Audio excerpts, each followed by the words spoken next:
भगवान राम वो दामाद बनने जा रहे हैं? भगवान शंकर जिनको मां के रूप में स्वीकार करते हैं, जगत जननी वो बेटी के रूप में प्राप्त हो चुकी है। कितना पावर है, सोचो जरा।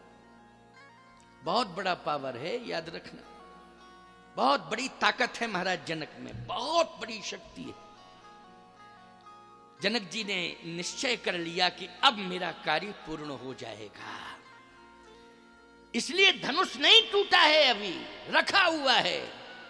भगवान राम को पहले से ही प्रमाण पत्र दे दिया, बर वाला प्रमाण पत्र, बर वाला प्रमाण पत्र। अभी धनुष नहीं टूटा, जयमाल कार्यक्रम नहीं हुआ, मंडपाच्छादन नहीं हुआ, बर वाला प्रमाण पत्र पहले कैसे मिल गया? अरे जनक जी क्या देंगे बर वाला प्रमाण पत्र, वो तो पहले से ही मिला मिलाया ही है। ये तो औपचारिकता हो रही है मिथिला में। बोलो क्या हो रही है? केवल मिथिला में औपचारिकता हो रही है, ये मात्र औपचारिकता है मिथिला में, पहले से ही मिला मिलाया है। आप कहोगे प्रमाण क्या है? प्रमाण दे रहा हूं। जहीं बिरंच रच सीय सवारी। बोलो पहले से ही प्रमाण पत्र मिला कि नहीं मिला?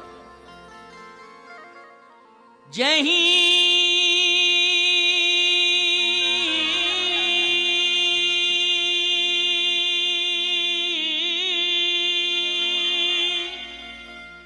बिरंच रच सीय सवारी, उतहि श्यामल बर रचे बिचारी। बोलो पहले से प्रमाण पत्र है कि नहीं? ये मिथिला तो केवल औपचारिकता है, पहले से ही प्रमाण पत्र मिल चुका है। सब मंचन ते मंचिक सुंदर विशद विशाल, मुनि समेत तहीं बंधु दो बैठा रे महिपाल। सब मंचन थे, मंच धनुष नहीं टूटा अभी, लेकिन एक विशिष्ट मंच पर विशिष्ट आसन है, उस आसन पर प्रभु राम को बिठाला गया। विवाह में यही होता है कि नहीं? जब वर आता है तो उसके लिए एक विशिष्ट आसन होती है, उस पर ही बिठाया जाता है। महाराज जनक ने धनुष टूटेगा, बाद में टूटेगा, टूटता रहेगा, लेकिन पहले ही बिठा दिया। अच्छा, ये जितने राजा आए थे ये भी धनुष तोड़ने के लिए आए थे, लेकिन सब मंचन थे मंच एक। तो इन राजाओं को सबसे पहले तो विरोध करना चाहिए था और जनक जी से ये कहना चाहिए था कि ये अभी धनुष नहीं टूटा है, स्पेशल मंच पर पहले कैसे बिठा दिया। अच्छा, पहले तो राजा ये सोच रहे थे कि जो धनुष तोड़ेगा जनक जी उसको इसी आसन पर बिठाएंगे। ये मूड में था उनके, बैठे सोचे थे और बैठे थे इसी आसन में। ये नहीं सोच रहे थे कि धनुष नहीं टूटेगा, पहले ही बिठा दिया जाएगा। लेकिन राम जी को पहले ही बिठा दिया। तो किसी ने कहा लक्ष्मण को क्यों बिठाला? लक्ष्मण को इसलिए बिठाला कि रामई जी बर थोड़ी हैं, लक्ष्मण तो बर हैं। राम लखन दो बंधु बर, लक्ष्मण भी बर हैं, क्यों हैं कि नहीं? तो विश्वामित्र जी को क्यों बिठाला? ये क्या है भाई? विश्वामित्र जी को क्यों? मुनि समेत तहीं बंधु दो बैठा रे महिपाल। राम जी बर हैं, लक्ष्मण जी बर हैं, विश्वामित्र जी क्यों बैठे? फिर इसलिए बैठे कि राम जी बर, विश्वामित्र जी महाराज भी बैठे और लक्ष्मण भी बैठे। तो लक्ष्मण जी भी बर हैं, राम जी भी बर हैं, लेकिन विश्वामित्र जी क्या हैं? बोले ये मुनि बर। क्यों, क्या है ये? है मुनिवर कि नहीं? लगा है बर कि नहीं? क्या हो गया?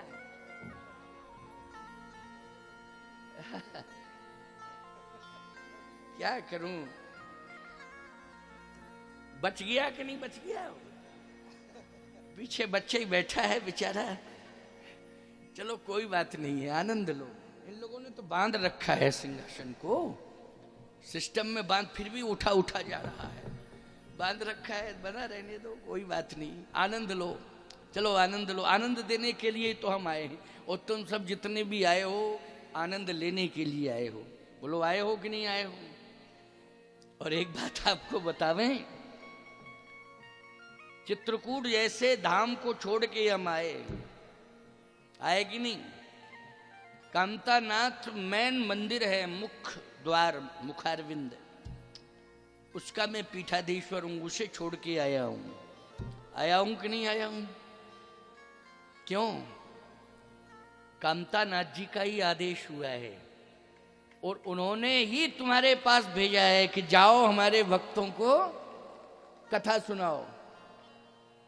उनकी आज्ञा से ही मैं आता हूं, किसी के बुलाने उलाने से नहीं आता हूं, समझ लेना। बुलाते तो बहुत हैं, इन तारीखों में न जाने कितने लोग बुला रहे थे, और ऐसे ऐसे लोग बुला रहे थे, मैं आपको सत्य बोल रहा हूं, कायदे की बात कहता हूं, कभी वैसी बात नहीं करता हूं हल्की उल्की। हम तो महात्मा हैं, तो साधारण बात तो हम कहेंगे नहीं, बहुत हल्की नहीं कहेंगे, लेकिन बात जो होगी वो कहेंगे, सत्य कहेंगे। इन तारीखों में जो मैंने वाशा में समय दिया, इसमें कम से कम 10-20 जगह के लोग और बड़े प्रभावशाली लोग बुलाने के लिए तैयार थे, और यह तक कहने के लिए तैयार थे कि महाराज जी एक पड़ले पर आप बैठ जाओ तराजू के, और दूसरे पड़ले पर हम आपकी दक्षिणा धर दें, आप समय दे दो। मैंने कहा ऐसा है, तुम त्रिभुवन की संपत्ति भी रखवा दोगे किसी के प्रभाव से? क्योंकि त्रिभुवन का अधिकार किसके हाथ में? भगवान के हाथ में।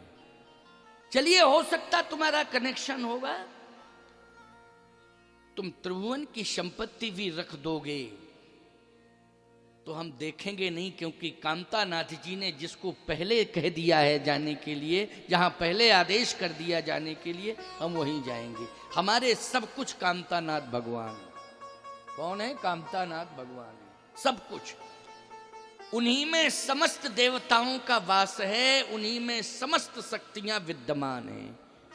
हमारे इष्ट हैं अपनी अपनी निष्ठा और श्रद्धा, और भगवान राम ने जहां आश्रय लिया हो 11.5 साल, बोलो भैया लिया कि नहीं लिया? कोई ऐसा तो नहीं है कि कोई नया तीर्थ बना हो, नया देवता बैठ गया हो, कोई चमत्कार हो गया हो। ये तो पहले से ही चमत्कार है कि राम जी बैठ गए वहां जाके, वो 11.5 साल बैठे रहे, तपस्या करते रहे। बोलो भाई, तो किसी मानव के द्वारा स्थापित वो पीठ नहीं है, स्वयं परमात्मा राम के द्वारा सम्मानित और प्रतिष्ठापित पीठ है। कितने वर्ष हो गए हैं प्रभु श्री राम को चित्रकूट निवास किए, कल्पना करो, लाखों लाख वर्ष हो गए। तो ये 100, 200, 400, 500, 1000, 2000, 4000, 10,000 वर्ष पुराना स्थान नहीं है, समझ गए हो कि नहीं? ये लाखों लाख वर्ष पुराना है कि नहीं? लाखों लाख वर्ष पुराना धाम भी अपने आप में अद्भुत है, और नाथों में कामतानाथ का क्या कहना है? लोक रिझावन कारण कह कह नाऊ मात, और सब नाथन के नाथ हैं मेरे कामद नाथ। सब नाथन के नाथ हैं मेरे कामद नाथ। जितने भी नाथ हैं सब पहुंचे थे वहां जब राम जी निवास किए, और सबसे बड़े नाथ है विश्वनाथ। बोलो है कि नहीं? विश्वनाथ मम नाथ पुरारी, त्रिभुवन महिमा विदित तुम्हारी। लेकिन बोलो भगवान शंकर जो विश्वनाथ हैं, वो भी कामदानाथ, कामद भयगिरी राम प्रसादा अवलोकत अफरत विषादा। भगवान राम ने संपूर्ण शक्तियां कामदानाथ को दी, और ये कहा है कि मैं सदा यहां निवास करूंगा, लीला करने के लिए जा रहा हूं, और मेरी अंतिम स्वधाम गमन लीला भी होगी, वो अयोध्या से होगी, लेकिन चित्रकूट में तो सदा निवास करूंगा। मैं कामदगिरि पर्वत पर ही मैं निवास करूंगा। इसलिए जो भी कामना लेकर के आप जाते हैं, कामदानाथ भगवान आपकी कामना को पूरा करते हैं, करते हैं कि नहीं करते हैं? तो आज विश्वामित्र जी को क्यों बोले ये भी बर हैं, ये हैं मुनि बर। अच्छा, दूसरी बात इनमें ताकत क्या है, ये दोनों बरों को वरदान भी देंगे। वरदान तो इन्हीं ने दिया है, सुफल मनोरथ हो ये तुम्हारे, और राम लखन सुन भयऊ सुखारे। और लेके कौन आए हैं यहाँ? बोले सिय स्वयंवर देखिए जाई, ओ इसका है धोदे बढ़ाई। इसलिए सुफल मनोरथ हो ये तुम्हारे, और राम लखन सुन भयऊ सुखारे। मुनि वर भी हैं और वरदान भी दिया है। आशीर्वाद वरदान विश्वामित्र जी ने दिया है, इसलिए विशेषाधिकार है। बोलो है कि नहीं? और विशेष आसन पर बैठे हुए हैं।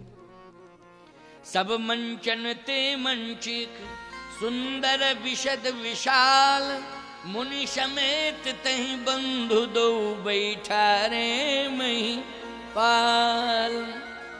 आज बैठ गए श्रेष्ठ मंच पर। कौन? दोनों वर बैठे हैं, मुनिवर के साथ बैठे। जनक जी ने कहा ये धनुष सामने आप लोग देख रहे हैं, रखा है। राजाओं ने कहा रखा है, देख रहा हूं। जनक जी ने कहा कि देखो बेटी का विवाह तो करना है, लेकिन शर्त यह कि जो धनुष तोड़ेगा उसी के साथ करूंगा। तो आप लोग आए हो और इस आशा उम्मीद के साथ आए हो कि सीता के साथ मेरा विवाह होगा, तो ठीक है, मैंने प्रतिज्ञा की है, लेकिन धनुष रखा है, इसको तोड़ो। अब मैं एक बात बताऊं, ये धनुष है क्या? ये धनुष जो है राहु के रूप में। किसके रूप में? राहु के रूप में। अच्छा, राहु केतु का प्रभाव भगवान के ऊपर नहीं पड़ता है। पड़ता है क्या? बताओ, भगवान के ऊपर क्या पड़ेगा राहु केतु का प्रभाव? ये ग्रह जो है जीवात्मा को परेशान करते हैं। जब वह परमात्मा भी नरलीला करने लगा तो उसको भी घेर लिया इन्होंने। घेर लिया कि नहीं घेर लिया? अयोध्या में आकर के। लेकिन भगवान के ऊपर इनका कोई प्रभाव नहीं है। ये तो भगवान के लिए सामान्य लीला है। समझ रहे हो कि? सत्य तो ये है, ये जितने राजा हैं इनके ऊपर राहु का प्रभाव। आप कहोगे ये राहु कहां लिखा है कि धनुष राहु है? गोस्वामी जी कहते हैं राहु है।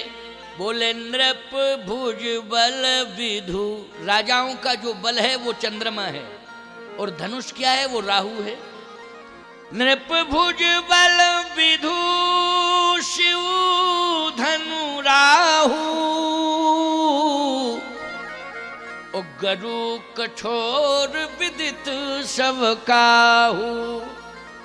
बोले ये जो धनुष है ना, ये राहु है, और जितने राजा जितने बैठे हैं राजा, इनके पास जो बल है वो क्या है? चंद्रमा।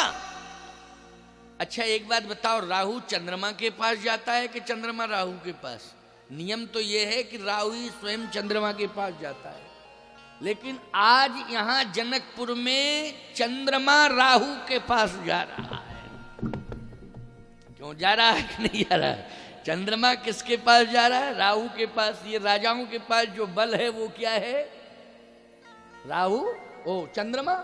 और धनुष क्या है? राहु। तो धनुष तो अपनी जगह रखा है, राहु तो अपनी जगह बैठा है, लेकिन चंद्रमा खुद ही जा रहा है। जा रहा है तो भाई फंसो मरो, क्या दिक्कत है जब तुम्हारा दिमाग ही खराब है तो। लेकिन नहीं माने। एक राजा उठा और धनुष के पास पहुंचा। तो मैं आपसे सत्य कह रहा हूं, जैसे ही धनुष के पास पहुंचा तो धनुष में एक शक्ति थी। क्या शक्ति थी धनुष में? कि कोई भी पहुंचता था तो पहले तो धनुष उसकी ताकत को खींचता था। समझ लेना, ताकत को खींच लेता था धनुष। और यदि कहीं धनुष को छू लिया तो याद रखना, फिर तो वो पूरी तरह से बलहीन हो जाता था। छू भर लिया तो पूरी तरह से शक्तिहीन हो जाता था व्यक्ति। ये धनुष की विशेषता थी। अब इन राजाओं ने विचार तो किया नहीं, एक गया और जैसे ही गया तो एकदम पास में पहुंचा तो ताकत खींची तो कांपने लगा। जैसे ही कांपने लगा तो उसने छुआ नहीं, बैक हो गया। और कहता क्या है?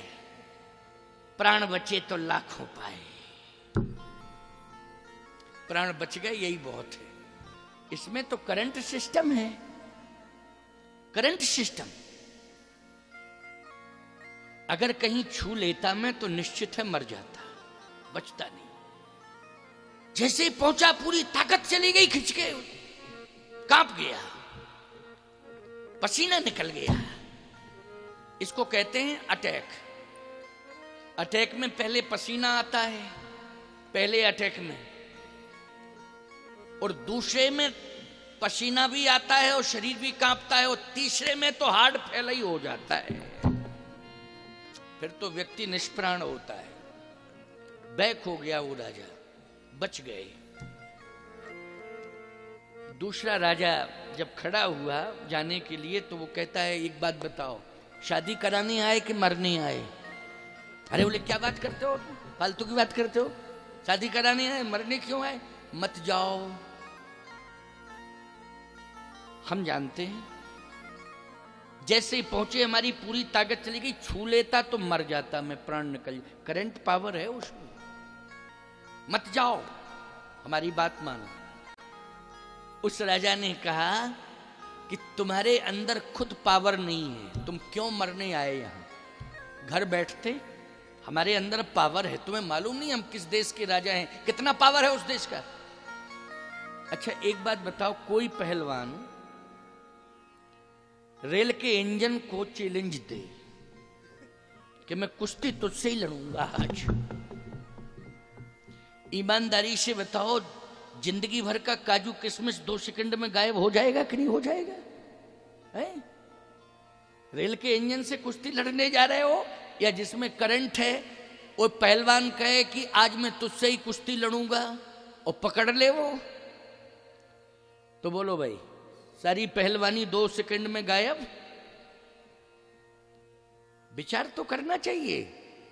उस राजा ने कहा कि देखो मैं अनुभव लेके आया हूं, वहां जाना उचित नहीं है। अब तुम हमारे पड़ोसी देश के राजा हो, इसलिए मैं कह रहा हूं भैया, हम पे जो बीती तुम पे ना बीते वो, इसलिए मत जाओ। उस राजा ने कहा नहीं नहीं नहीं, मेरे अंदर एक ऐसी ताकत बैठी है, वो मुझसे बार बार कह रही है पहुंचो पहुंचो पहुंचो पहुंचो। नहीं मानते हो तो चले जाओ। वो भी पहुंचा साहब, उसके साथ भी वैसे ही हुआ जो पहले वाले के साथ हुआ था। अब तीसरे वाले को किसी ने नहीं रोका। इसलिए नहीं रोका कि हमारी तो बेइज्जती हो ही गई है, इसकी भी हो जाए, अब इसकी भी हो जाए। सावधान। क्रम से सब गए, लेकिन बेइज्जत होकर के लौटे। बेइज्जत होकर लौटे कि नहीं?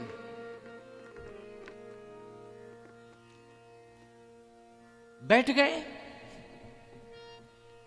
जनक जी ने कहा कि अब क्यों बैठे हो, धनुष तो टूटा नहीं, तो क्या करें? बोले जाओ अपने अपने घर, तजाओ आस निज निज गृह जाओ, अपने अपने घर जाओ। लेकिन बेइज्जत होकर के तो लौटे हैं, लेकिन बेशरम भी हैं। तो बोले जाएंगे तो नहीं।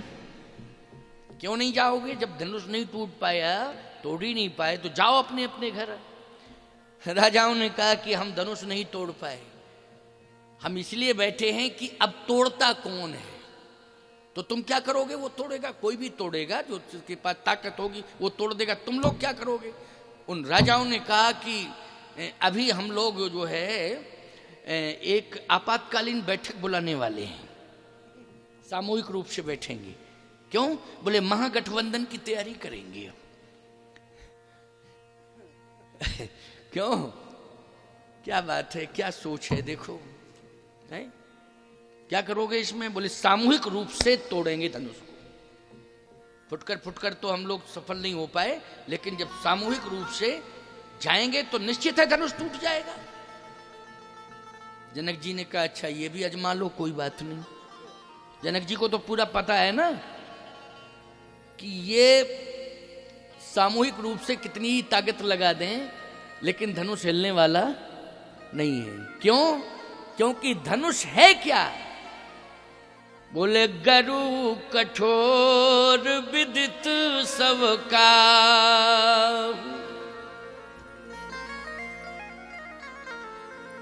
एक और विशेषता है धनुष की, क्या? बोले ये धनुष भगवान शंकर का है। किसका है? शंकर जी का। और ये राजा अपनी पूरी ताकत लगा रहे थे, लेकिन गोस्वामी जी कहते डगयन शंभु सरासन कैसे, कामी बचन सती मन जैसे। भगवान शंकर का ये धनुष है और भगवान शंकर स्वयं बैठे हुए थे धनुष के ऊपर। अब जब शंकर जी बैठ जाएं, कल्पना करो आप, तो कोई माई का लाल तोड़ सकता है? बोलो भाई। जैसे एक समय ऐसा आता है कि ग्रह प्रतिकूल होते हैं तो व्यक्ति टूट जाता है, धन से टूट जाता, सम्मान से टूट जाता। क्यों? और बीमारियां इतनी घेर लेती हैं, शरीर से टूट जाता हो। ग्रह प्रतिकूल होते हैं, यही दशा होती है कि नहीं होती है? टूट जाता है वो। किससे? बोले धन से टूटता, सम्मान से टूटता, रोग हावी हो जाते हैं तो शरीर से टूटता। फिर वो विद्वानों के पास जाता कोई उपाय, तो कहते हैं प्रबल मार्केशय, इसलिए महामृत्युंजय का अनुष्ठान होगा तभी तुम बच पाओगे, नहीं तो अभी तो धन गया, सम्मान गया, प्राण की रक्षा करो, नहीं प्राण चले जाएंगे। प्राण बचाओ तो धन भी आ जाएगा, सम्मान भी आ जाएगा। क्यों? और प्राण ही चले गए तो काय का धन, काय का सम्मान। इसलिए प्राण बचाओ। प्राण कब बचेंगे? प्राण बचेंगे कब? जब भगवान शंकर कृपा करेंगे। बोलो भैया, तभी प्राण बचेंगे कि नहीं? शंकर जी जब कृपा करेंगे। मैं कहता हूं शंकर जी स्वयं कृपा कर रहे हैं धनुष के ऊपर, तो कौन तोड़ सकता है उसे? तोड़ सकता क्या? डगे न शंभु शरासन कैसे। एक तो शंकर जी का धनुष है, दूसरा शंकर जी स्वयं बैठे हुए हैं, रक्षा कर रहे हैं। किसकी हिम्मत है कि धनुष को तोड़ दे? इसलिए धनुष पूरी तरह से सुरक्षित है। बोलो, है सुरक्षित कि नहीं? अच्छा एक बात बताओ, सीता जी देख रही हैं धनुष को। सीता जी केवल धनुष को ही नहीं देख रही हैं, सीता जी धनुष को देखती हैं। फिर सीता जी वो वरदान याद करती हैं जो पार्वती जी ने वरदान दिया था। सुन सिए सत्य असीस हमारी, ओ पूजे मनोकामना तुम्हारी। हे सीते, तुम्हारी मनोकामना पूर्ण होगी, मेरा वचन सत्य होगा। अच्छा, पार्वती जी ने जब आश्वासन दे दिया कि मेरा वचन झूठा नहीं हो सकता है, मेरा वचन सत्य होगा। बोलिए संत भगवान की जय। हमारे परम श्रद्धे पूज्य महंत श्री भगवान दास श्रृंगारी जी महाराज आए हैं। आप जो है कई स्थान देख रहे हैं, बहुत से आश्रमों के संचालक हैं। जैसे अभी वर्तमान में गोरा खुर्द श्री स्वामी राम बालक दास जी महाराज ने आपको ही स्थान सौंप दिया। विराजे महाराज, सम्मान करिए, माल्यार्पण करिए। संत पधारे तो संतों का सम्मान तुरंत होना चाहिए।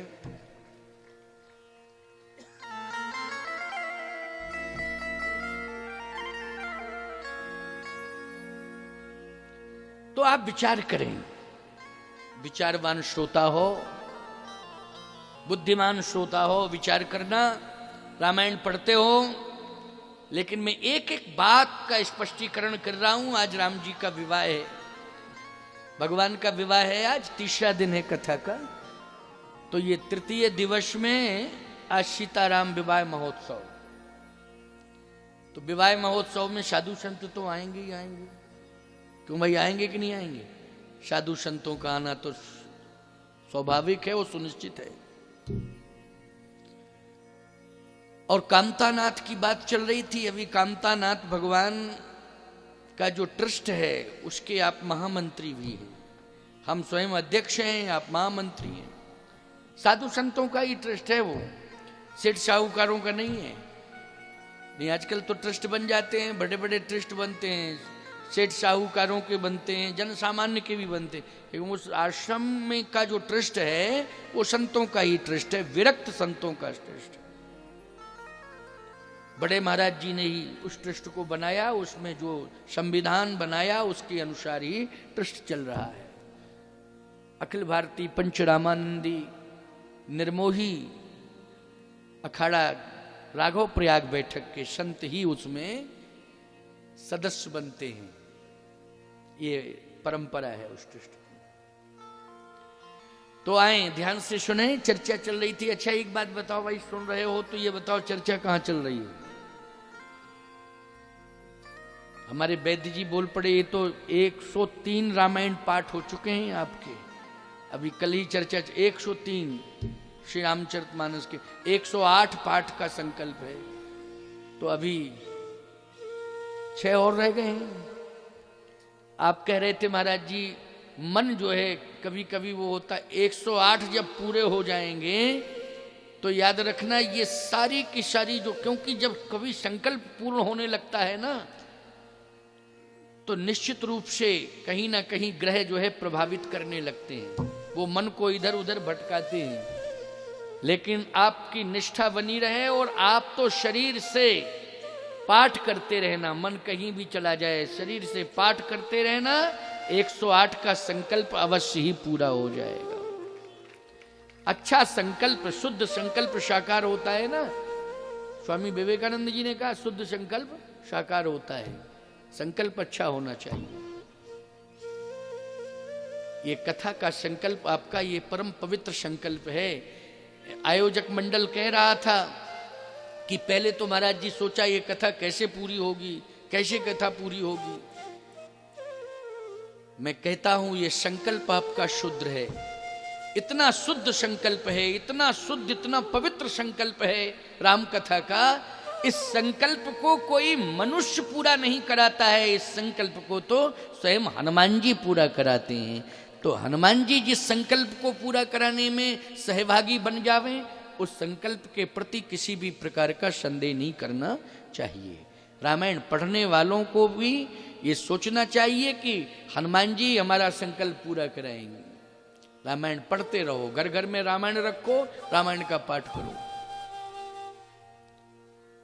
आए, ध्यान से सुने। चर्चा चल रही थी, भगवान शंकर बैठे हुए हैं। किस पर बैठे हैं? धनुष पर बैठे हैं। एक भाव और है इसमें, क्या कि जब धनुष पर भगवान शंकर बैठे हैं, इधर सीता जी प्रार्थना कर रही हैं भगवती श्री पार्वती जी से, स्वयं जानकी जी प्रार्थना कर रही, वो वर याद आ रहा है जो पार्वती जी ने वर दिया, सुन सी सत्य शीश हमारी, पूजे मन कामना तुम्हारी। तुम्हारी मनोकामना अवश्य ही पूर्ण होगी और मेरा वचन सत्य होगा, और मैं वचन देती हूं कि तुम्हारे मनोकामना को मैं अवश्य पूरा करूंगी। तो पार्वती जी का भी तो सहयोग है इसमें, और शंकर जी स्वयं बैठे हैं। अच्छा एक बात बताओ, पति पावर में हो और पत्नी प्रेशर बना रही हो किसी के कार्य के लिए उस पर, तो बोलो पति करेगा कि नहीं करेगा? जल्दी बोलो। क्योंकि पत्नी का प्रेशर बहुत प्रभावी होता है। तुम लोगों को तो खैर अनुभव है, हम लोगों को तो अनुभव है ही नहीं, पत्नियां हैं ही नहीं। जब पत्नी ही नहीं है तो क्या अनुभव करेंगे, कैसा प्रेशर होता है। क्यों भाई, पत्नी है नहीं तो अनुभव क्या करेंगे, प्रेशर। लेकिन हाँ, आप लोगों ने अनुभव हमें बताए, कई लोगों ने बताया, बोले महाराज इस समय बहुत दबाव है। किस बात का दबाव है? बोले दवा भी फेल हो गई। हमने कहा क्या दवा? बोले टेंशन। हमने कहा टेंशन कौन दे रहा है? बोले टेंशन की दवा, डिप्रेशन की दवा ले रहा हूं, लेकिन दवा काम नहीं कर रही है। क्यों? बोले दबाव ज्यादा है। टेंशन कौन दे रहा है? टेंशन बोले कोई और नहीं, पत्नी ही दे रही है। अब बताओ, पत्नी दे रही तो दवा भी फेल हो गई।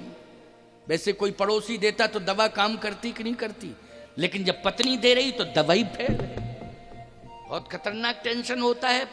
क्यों भैया, पत्नी अगर टेंशन देने तो बहुत बड़ा, मुझे लगता है खतरनाक टेंशन होता है, हैं? दशरथ जी तो चले ही गए टेंशन में, बच ही नहीं पाए वो। बहुत खतरनाक टेंशन होता है। क्यों? हाँ, एक बात आपको बतावे,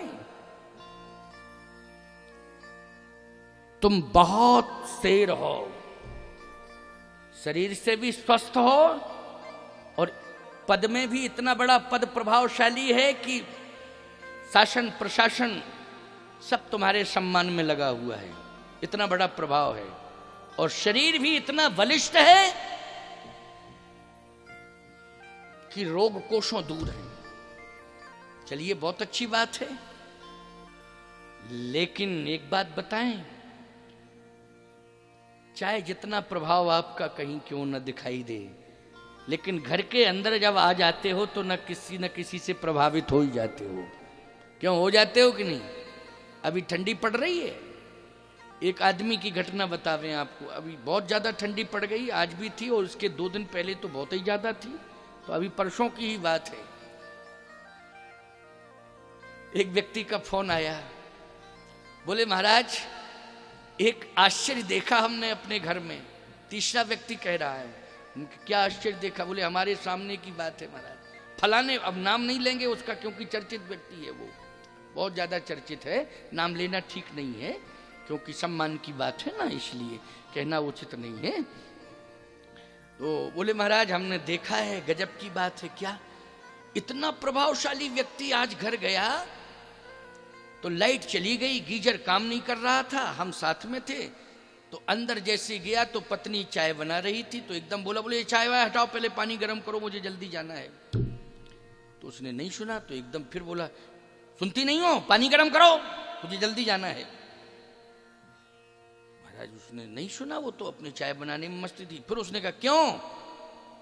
पूरा जिला मेरी बात सुनता है, पूरा प्रदेश मेरी बात सुनता है, तुम मेरी बात नहीं सुन रही हो, पानी जल्दी गर्म करो नहीं तो। पत्नी बोली नहीं करूंगी तो क्या? बोले तो ठंडे से नहा लूंगा। बोले 1 सेकंड में परिवर्तन आ गया। क्यों भाई? ये स्थिति है साहब, ये स्थिति है। लेकिन कथा ने कितना बड़ा परिवर्तन किया, बोलो किया कि नहीं किया? बहुत बड़ा परिवर्तन किया है कि आज के बाद और कथा पूर्ण होने के बाद घर घर में आपको परिवर्तन देखने को मिलेगा। ये मैं गारंटी के साथ कह रहा हूं, घर घर में परिवर्तन देखने को मिलेगा। और न मिले तो मेरा मोबाइल नंबर सबके पास सही है, क्योंकि कथा मेरी सुनते हो ना, यूट्यूब में तो सब सुनते हो, जगतगुरु राम स्वरूपाचार्य टाइप करते हो तो मेरी कथा आ जाती है, उसमें नीचे नंबर भी तो पड़ा है मेरा नंबर तो सब जगह पहुंच गया है। ऐसी जगह भी पहुंचा है साहब कि जो साधु संतों का महत्व नहीं जानते हैं वो भी। एक मोहम्मडंस ने तो हमारा वीडियो जारी कर दिया था, नूपुर शर्मा वाले प्रकरण में। डॉक्टर नूपुर शर्मा का जो प्रकरण चला था ना, मोहम्मद पैगंबर के ऊपर जो उन्होंने टिप्पणी की थी, उस पर जो मामला उठा था, उसमें मेरा वीडियो वायरल किया था। एक मोहम्मडंस ने, देखिए आपके यहाँ भी तो सीता जी की उम्र, यही विवाह प्रसंग चल रहा था, सीता जी की उम्र कितनी थी, कितने वर्ष की आयु में सीता जी का विवाह हुआ, लेकिन उसे ये पता नहीं कि वो ब्रह्म है, वो आदि शक्ति है, वो परब्रह्म है। परब्रह्म की क्या आयु होगी, आदि शक्ति की क्या आयु होगी? बोलो, आयु का निर्धारण क्या होगा? विराट वंश से वो शिशु बन जाता है, शिशु से विराट बन जाता है। निज आयुध भुजचारी प्रकट हुआ है चतुर्भुजी रूप में, लेकिन कौशल्या जी ने कहा नहीं, शिशु बन जाओ, तुरंत कीजे शिशु लीला अति प्रिय शीला, यह सुख परम अनुपा। तुरंत चतुर्भुजी रूप का त्याग करके शिशु बन गया। तो मैंने कहा इसमें तर्क करने की आवश्यकता नहीं है। मेरा वीडियो वायरल जो हुआ था यूट्यूब से ही हुआ था, और उस व्यक्ति ने मुझसे बात भी की थी मोबाइल पर। तो मेरा नंबर तो आया कि नहीं आया? मैंने दिया नहीं, लेकिन नंबर आया मेरा। इसलिए हर घर की समस्या का समाधान होगा, परिवर्तन हर घर में कथा के बाद देखने को मिलेगा। आपको ये अनुभव कर लेगा। ये कथा मेरी व्यर्थ नहीं जा सकती है। ये कथा ही एक ऐसा माध्यम है हृदय परिवर्तन के लिए प्यारे, इस घोर कलिकाल में। और कोई उपाय नहीं बचा है दूसरा, कोई उपाय नहीं, केवल कथा ही। लोग कहते हैं कथाएं तो होती रहती, कहाँ परिवर्तन होता है? नहीं नहीं नहीं, कथाएं होती रहती हैं, ये अलग बात है। लेकिन कामदगिरि भगवान की प्रेरणा से जो कथा हो रही है, वो कामता नाथ परिवर्तन करेंगे। मैं नहीं करूंगा, कामता नाथ स्वयं परिवर्तन करेंगे। भगवान कामता नाथ जी ने बड़े बड़े लोगों की समस्याओं का समाधान कर दिया। स्वयं भगवान राम की समस्या का समाधान किया है। तुम तो जन सामान्य हो, बोलो हो कि नहीं? जन सामान्य हो तुम सब। भगवान राम की समस्या का समाधान हुआ है। ऐसा वो दिव्य दरबार श्री कामदानाथ भगवान का है। तो उनकी कृपा इस शरीर को प्राप्त है। उन्हीं की प्रेरणा से आज मैं आया हूं कथा कहने के लिए। जहां भी जा रहा हूं उनकी प्रेरणा से ही जा रहा हूं। तो आइए ध्यान से सुनिए, समझने की कोशिश करिए। यहां भगवान शंकर स्वयं बैठे हैं। किशोरी जी ने जैसे ही पार्वती माँ की ओर देखा, कहा माँ आशीर्वाद तो आपने दिया था, सुनसी सत्य शीश हमारी, पूजे मनोकामना तुम्हारी, तुम्हारी मनोकामना पूर्ण होगी। आज ये 10,000 राजा आपात बैठक बुला रहे हैं और एक संगठन बना करके सामूहिक रूप से धनुष को तोड़ने की चर्चा कर रहे हैं। ऐसा ना हो कि ये 10,000 राजा पहुंच जाएं, फिर क्या होगा? आपको ही विचार करना है, आपको ही संभालना है, आपको ही समझना है।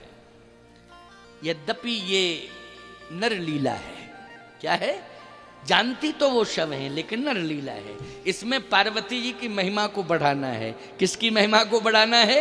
पार्वती जी की महिमा को बढ़ाना है। उद्भव स्थिति संहार कारणीम क्लेशारणीम सर्वश्रेयस्करीम सीताम नतोहम राम वल्लभाम। वो सर्व समर्था है श्री किशोरी जी, लेकिन पार्वती जी की महिमा को मंडित करना है, बढ़ाना है। इसलिए वो ध्यान से देख रही हैं और प्रार्थना भी कर रही हैं। आपको संभालना है प्यारे।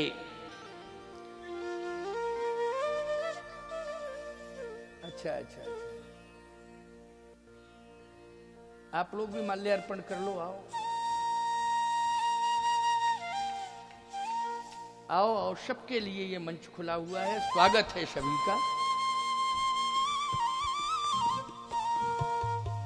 वाह,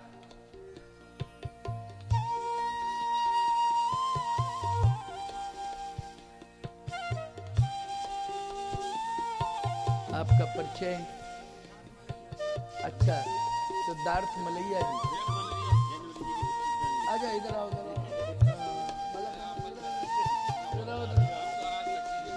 आओ, आओ इधर आओ।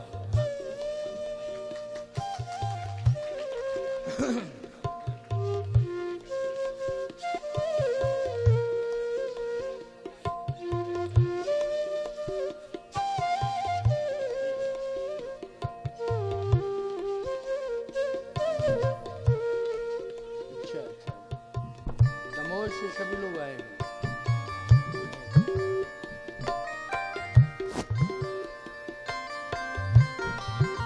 जय।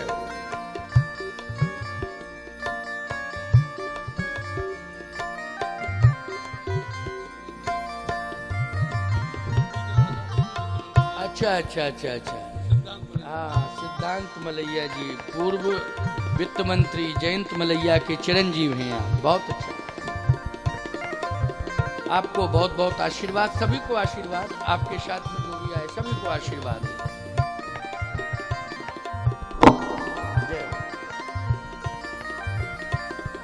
बैठो बैठो।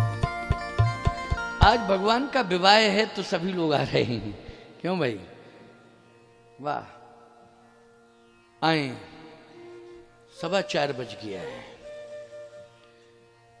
पता ही नहीं चलता है समय कब निकल जाता है। तो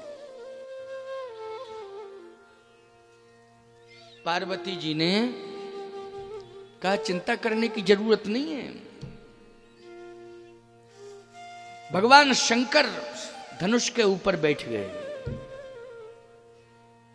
अब 10,000 नहीं, लाखों लग जाएं तब भी धनुष का कुछ बिगड़ने वाला नहीं है। लाखों लग जाएं, ये तो हजारों की बात है, लाखों लाख लग जाएं, लेकिन भगवान शंकर जब रक्षा कर रहे हो तो क्या बिगड़ सकता है धनुष का? लेकिन ये अज्ञानता है राजाओं की। इन राजाओं को सोचना चाहिए था कि हमने अपनी अपनी शक्ति को आजमा लिया है, तो फिर हम 10,000 संगठन बना के क्यों जा रहे हैं? अच्छा, और 11,000 नहीं गए, 10,000 गए, 9,500 नहीं गए, 10,000 गए। ना 9 गए, ना 11 गए, ना 9.5 गए, ना 10.5 गए, गए 10,000। 10,000 क्यों गए? मुझे ऐसा लगता है कि ये के नीचे जो जीरो लगे हैं, एक के नीचे जब 4 जीरो लगते हैं तो संख्या कितनी हो जाती है? 10,000 हो जाएगा। एक के नीचे 4 जीरो लगेंगे तो 10,000 है ना। अच्छा, एक बात का अनुभव आप लोगों ने किया होगा, जब कभी भी समाज में कोई समस्या उलझती है और जब विवाद ज्यादा बढ़ने लगता है, और खास तौर से समाज में 2 लोगों के बीच में,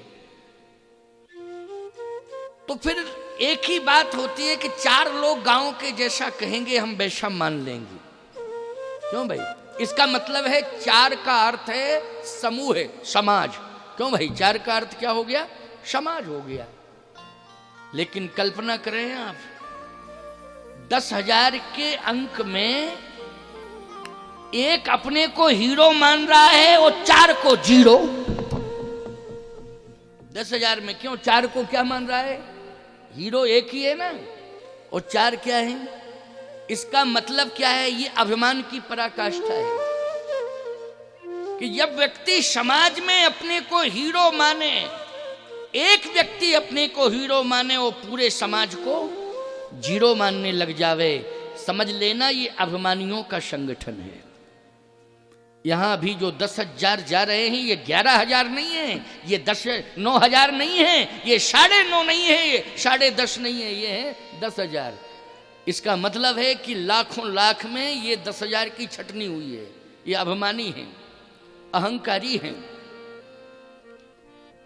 और याद रखना, अहंकारियों का समूह जब एकत्रित होता है ना,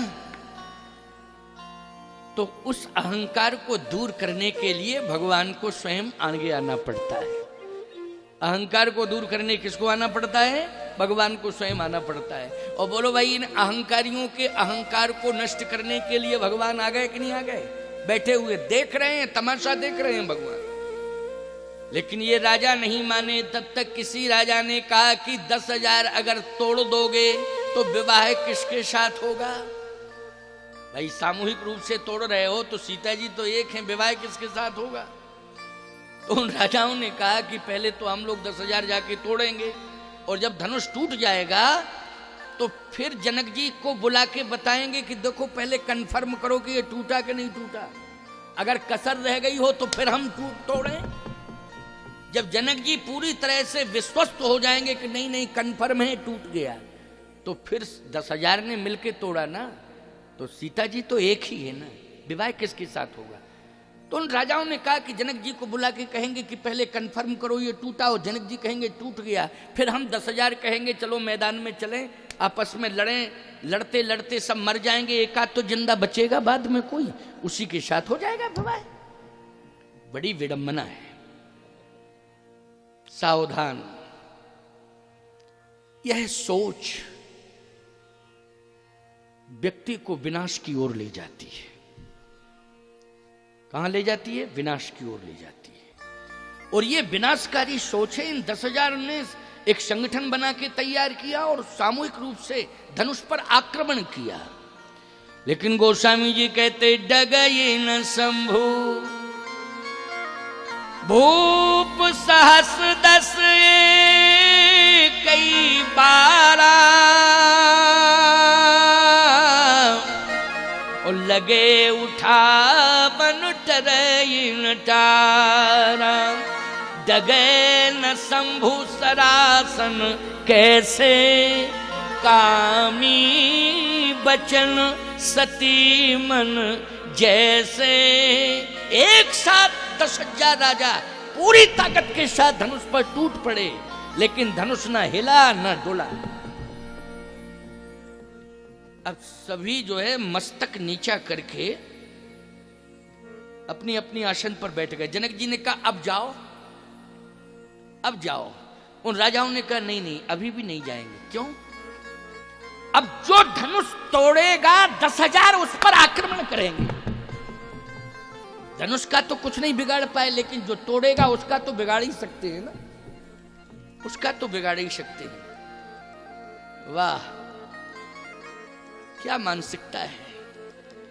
जनक जी ने कहा तो बैठे रहो, लेकिन सोच रहे हैं महाराज जनक कि धनुष तो टूटेगा, इसमें कोई शक नहीं, लेकिन धनुष टूटने के बाद ये जो संघर्ष होगा वो संघर्ष संभाला कैसे जाएगा। क्यों? मैं बेटी का पिता हूं। पिता चाहे जितना प्रभावशाली क्यों ना हो, लेकिन बेटी के विवाह में तो हाथ ही जोड़ सकता है वो। क्यों भाई? ना तो शस्त्र उठा सकता है, ना कोई शब्द अंकित कह सकता है। बोलो, कह सकता है? चाहे जितना प्रभावशाली क्यों ना हो, उस समय तो उसे हाथ ही जोड़ना पड़ता है। बोलो, जोड़ना। जनक जी ने कहा कंडीशन है मेरे सामने कि मुझे तो हाथ ही जोड़ने पड़ेंगे। तो किसी ने कहा चिंता करने की जरूरत नहीं है, घबराओ बिल्कुल नहीं। क्यों? बेटी के विवाह में अगर कोई बाधा उत्पन्न होती है, और वो भी मानवीय बाधा, तो उस बाधा को दूर करने के लिए देवता आगे आ जाते हैं। देवताओं पर विश्वास करना चाहिए, इसलिए पहला निमंत्रण देवताओं को दिया जाता है। क्यों भाई? विवाह में पहला निमंत्रण किसके पास पहुंचता है? गांव के देवी देवताओं के पास पहुंचता है। आ गए साहेबपुर से। देखो, ये हमारे रामचरितमानस सम्मेलन समिति, राम कथा समिति साहेबपुर की बहुत बढ़िया साहेबपुर में राम कथा हुई अभी पिछले समय में। अद्भुत, बहुत अच्छा सहयोग पूरे साहेबपुर नगर का, पूरे साहेबपुर नगर का सहयोग था, और लोगों ने मुक्त हस्त से दान दिया है। मैं कहता हूं कि आप सबको भी, वांसा ग्राम के लोगों को भी यही शिक्षा प्राप्त करनी है कि आपके इस वांसा ग्राम की राम कथा में भी ये बड़ा अद्भुत स्वरूप है। तीसरे दिन की जनता है, अभी तो जनता बढ़ती ही जाएगी, ये तो तीसरा दिन है ना, जनता तो बढ़ती रहेगी। पूरे क्षेत्र के लोग आ रहे हैं, कई जिलों के लोग आएंगे कथा सुनने के लिए। मैंने आपको बताया नहीं, लखनऊ से लोग आ रहे हैं यहाँ कथा सुनने के लिए। कल आ जाएं, परसों आ जाएं, लास्ट तक लखनऊ से लोग आएंगे कथा सुनने के लिए। आप कल्पना करिए, सागर प्रॉपर से लोग आएंगे, कुछ लोग नरसिंहपुर से आएंगे कथा सुनने के लिए, जबलपुर से कथा सुनने के लिए आएंगे आपके यहाँ वांसा में। बोलो, तो ये प्रतिष्ठा का प्रश्न है कि नहीं? बोलो, है कि नहीं? आप लोगों ने भरपूर व्यवस्था दी है बैठने की, सम्मान में आप कोई त्रुटि नहीं रख रहे हैं, भरपूर सम्मान दे रहे हैं आने वाले लोगों को। लेकिन एक बात का ध्यान जरूर करना है, जैसे शाहपुर नगर के लोगों ने उदारता पूर्वक मुक्त हस्त से दान करके कथा को सफल कराया, वैसे ही वांसा ग्राम के लोग भी मुक्त हस्त से दान देकर इस राम कथा को सफल कराएंगे, ये मुझे पूरा विश्वास है। क्योंकि उदारता में ये गांव भी कम नहीं है, ये नगर भी कम नहीं है, बहुत बड़ा है ये तो भैया। 20,000 15 कितना रोहन तुमने बताया था बेटा? 5,000 5,000 की आबादी है। सायपुर तो बहुत बड़ा है भैया, 20,000 कितनी है ना, 25,000, 5,000 बड़ा गांव है। मुझे लगता है कि दमोह जिले में शायद दूसरे नंबर का गांव आबादी में। और ये युवा सरपंच बहुत अच्छा बालक है, सारथी बनकर के मुझे मंच पर लाना, फिर प्रवास पर ले जाना, बहुत अच्छा काम करता है, बड़ा उत्साही बालक। और एक बात मैंने और सुनी कि हमारे श्री दद्दा जी, जो कूड़ा वाले दद्दा जी, श्री पंडित देव प्रभाकर शास्त्री जी का ये नत दामाद भी होता है, ऐसा मैंने सुना है ना। उनका एक परिवार यहां भी तो रहता है ना, दद्दा जी का एक परिवार कूड़ा में और एक परिवार यहां, एक ही परिवार।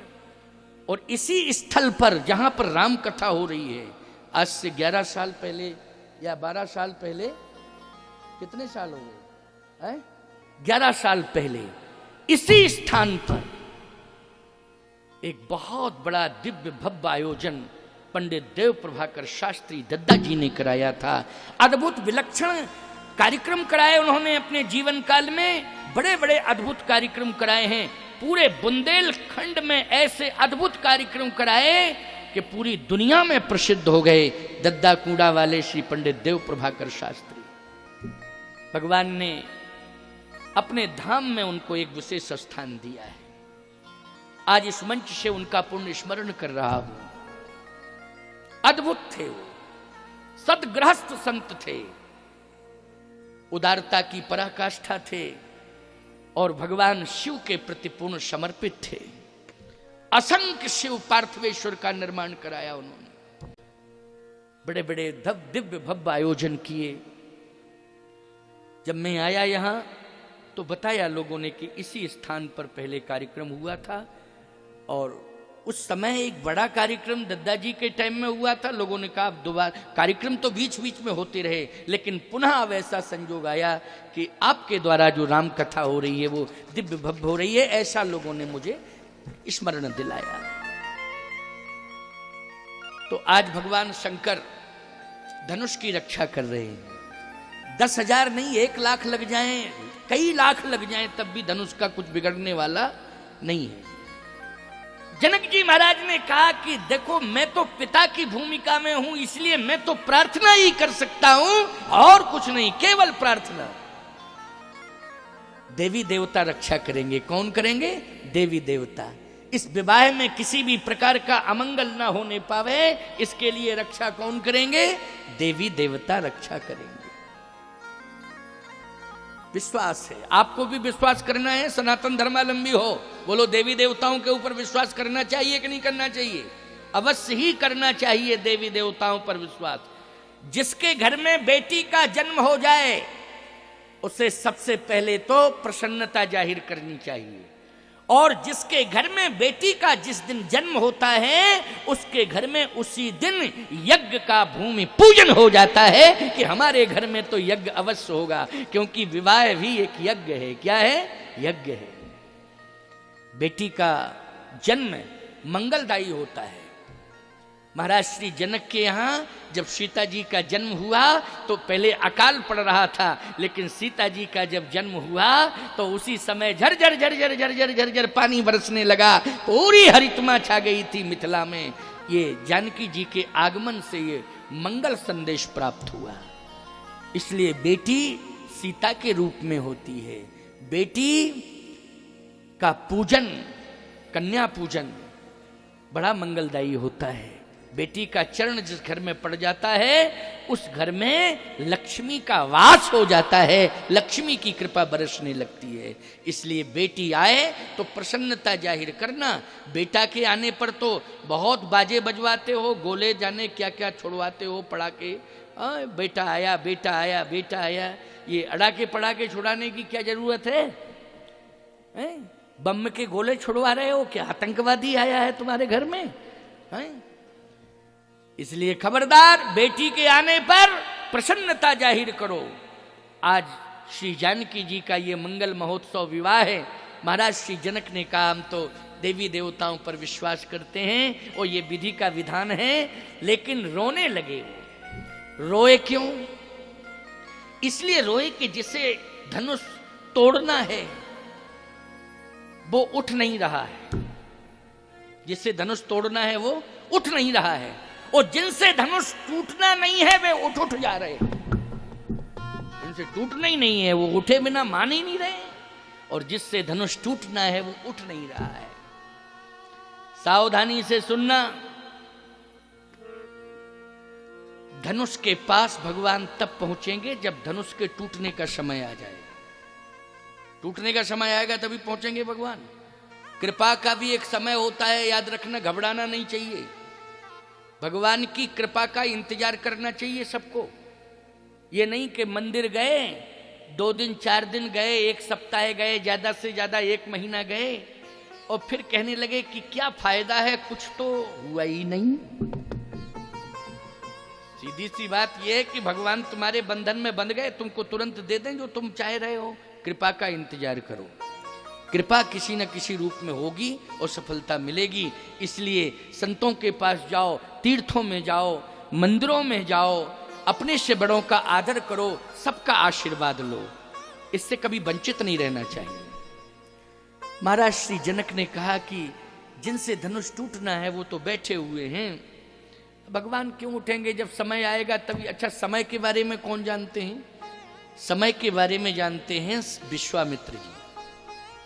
विश्वामित्र जी जानते हैं जब समय आएगा। अच्छा, विश्वामित्र जी ये भी जान रहे हैं कि अभी एक खतरनाक व्यक्ति रह गया है, उसको आना है। एक रह गया बहुत खतरनाक व्यक्ति, वो तो आए ही नहीं। विश्वामित्र जी जानते हो कि उसको आना है, और वो आए बिना मानेगा नहीं, और उससे कुछ होना नहीं। क्यों? उसके लिए इंतजाम है। भगवान शंकर बैठे हैं।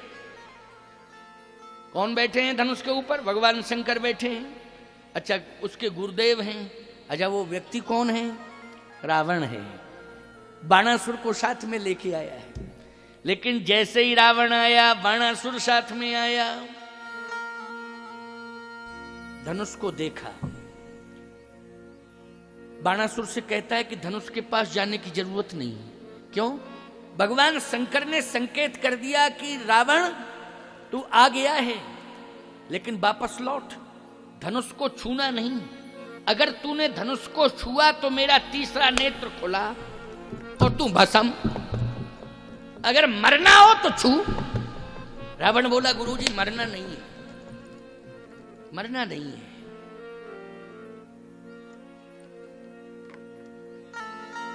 भगवान शंकर ने कहा, रावण मैं देख रहा हूं तेरी भाग्य रेखा को।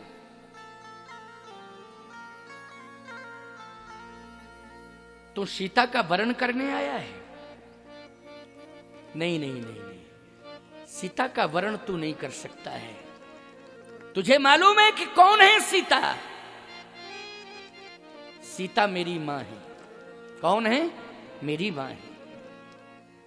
अगर तूने धनुष को छुआ तो मैं तुझे भस्म कर दूंगा।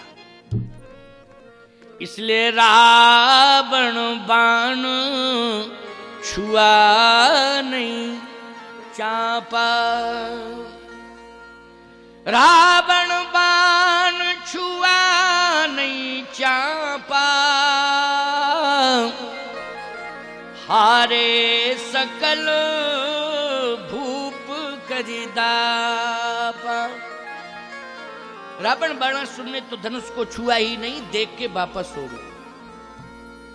अब जैसे ही रावण बाणासुर वापस हुए तो एक बात बताएं, धनुष के पास राहु भी था। कौन था? राहु। नृप भुजबल विदुषुधनु राहु। राहु भी था धनुष के पास। लेकिन जैसे ही रावण गया तो राहु ने सोचा हम क्या करें अब यहां रह के, हम आखिर करें क्या यहां रह के। जब रावण चला गया तो हम हैं क्या? अच्छा बोलो, जितने ग्रह थे, नवग्रह थे, सब उसने अंडर कस्टडी में किए थे कि नहीं किए थे? रावण ने सभी ग्रहों को अपनी अंडर कस्टडी में किया था। राहु ने कहा कि अरे रावण चला गया तो मैं क्या करूं यहां बैठा बैठा। नृप भुज बल विद शिव धनु राहु, गरु कठोर विदित सब काहू। रावण बाण छुआ नहीं चापा, हारे सकल भूप करि दापा।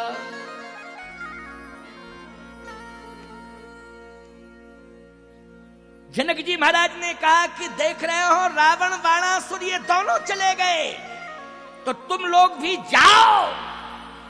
तजहु आस निज निज ग्रह जाहू,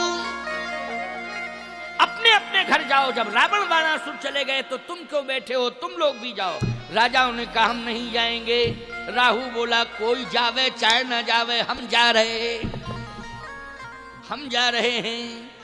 तो तजहु आस निज निज ग्रह जाहू, तो ये तो नहीं गए, लेकिन कौन गया जानते हो आप? राहु चला गया। रावण बाणासुर गया, राहु भी चला गया। अच्छा बोलो भैया, राहु जब चला गया समय अच्छा आ गया कि नहीं आ गया? बोलो। राहु चला गया तो समय कैसा आ गया? अच्छा आ गया। गोस्वामी जी कहते हैं जैसे ही राहु गया तो विश्वामित्र समय शुभ जानी, विश्वामित्र समय शुभ जानी। ओ बोले अति स्नेह में वाणी, उठहु राम।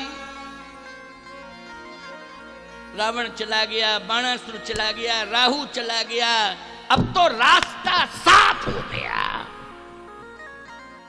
समय अच्छा आ गया। विश्वामित्र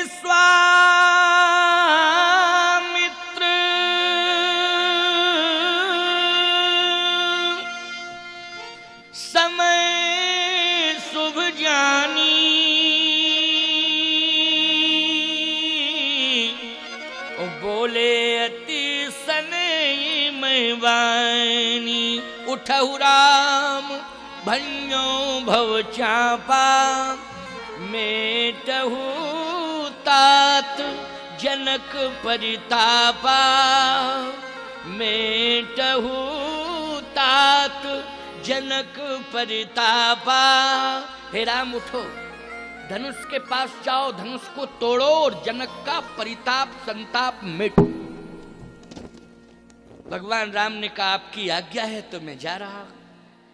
भगवान राम खड़े हुए, गुरुदेव को प्रणाम किया, चले। सहजई चले सकल जग स्वामी, मनहु मत्तवर कुंजर गामी। भगवान मंद मंद चाल से जा रहे हैं, मंद मंद चाल से। क्यों भैया? चाल अगर अच्छी है तो हाल अच्छा है। इन राजाओं की चाल ही अच्छी नहीं थी। ये धनुष के पास जा रहे थे तो उनकी चाल गड़बड़ थी। तमक ताक तक धनु धरई, आंखें निकालें फिर तमतमावें, दुनिया भर का अभिनय क्रोध का कर रहे थे। भगवान राम सहज ही चले, सहज भाव से चल रहे। चाल ऐसी होना चाहिए जिसमें सहजता हो। क्यों भाई? सरलता और सहजता हो, ऐसी चाल होना चाहिए। चाल अच्छी है तो हाल अच्छा है, और चाल गड़बड़ है तो हाल गड़बड़ है। एक बार एक सज्जन जो है पत्नी के पीछे चल रहे थे, पत्नी जा रही थी, वो पीछे पीछे भागे। एक सज्जन बोले रुको रुको रुको, क्या बात है, क्या हाल चाल है? बोले तुम्हारा दिमाग खराब है, जब चाल गड़बड़ है तो हाल गड़बड़ है। देख रहे हो हम पत्नी के पीछे पीछे दौड़ रहे हैं, इसका मतलब है चाल गड़बड़ है, इसलिए हाल गड़बड़ है। भैया सहज भाव से समाज में चलो, और नारी को तो ऐसे चलना चाहिए, ऐसे चलना चाहिए कि उसको देख करके व्यक्ति सगुन महसूस करने लगे। क्या महसूस करने लगे? कि आज सगुन हो गया। क्या हो गया? सगुन हो गया। हमारे संपूर्ण कार्य अब निश्चित रूप से हो जाएंगे। बोलो यही चाल होनी चाहिए कि नहीं होनी चाहिए? एक चाल थी, जब पनघट से नारी आती थी और सिर पर घड़ा होता था। क्यों भाई? उस दृश्य का अनुभव जो करता था, कितनी सफलताएं मिलती थी। बोलो कि आज मैंने ऐसा शगुन देखा, ऐसा दृश्य देखा कि एक नारी, सुहागवती नारी, अपने सिर पर घड़े को भरे हुए चली आ रही है। मंगल कलश, उसको मंगल कलश भी कहते हैं, याद रखना। अगर घड़ा भरा है, सुहागवती नारी के सिर पर रखा है, जल से भरा है, तो उसको क्या कहते हैं? मंगल कलश भी कहते हैं उसे। ये मंगल सूचक होता था। अब तो खैर घड़े वड़े सब कहाँ सिर पर कोई रख रहा है? रख रहा है, क्योंकि अब कुएं ही नहीं बचे, तो घड़े सिर पर कौन रखे? अब कुएं कहाँ हैं? बोलो भाई, अब तो कुएं खत्म। कुएं तो सब पाट दिए गए, कुएं सब पट गए। अच्छा, ये सुंदरलाल पटवा के टाइम पे पटे पूरे कुएं। जब वो मुख्यमंत्री बने सुंदरलाल पटवा तो पूरे कुएं पटे। आपको उससे क्या लेना देना सुंदरलाल जी को कुओं के पाटने से? समस्या आई विधानसभा में। एक बार क्वेश्चन हुआ कि मध्य प्रदेश में समस्या बढ़ रही क्या? बोले जब भी ये नाराज होती तो घर में एक ही धमकी देती, मैं कुएं में कूद जाऊंगी, कुएं में कूद जाऊंगी। सुंदरलाल पटवा ने कहा कुएं पटवा दो, हैंडपंप लगवा दो। कुएं पट गए, हैंडपंप लग गए। अब टोटी में से घुसो, कहां से घुसोगी?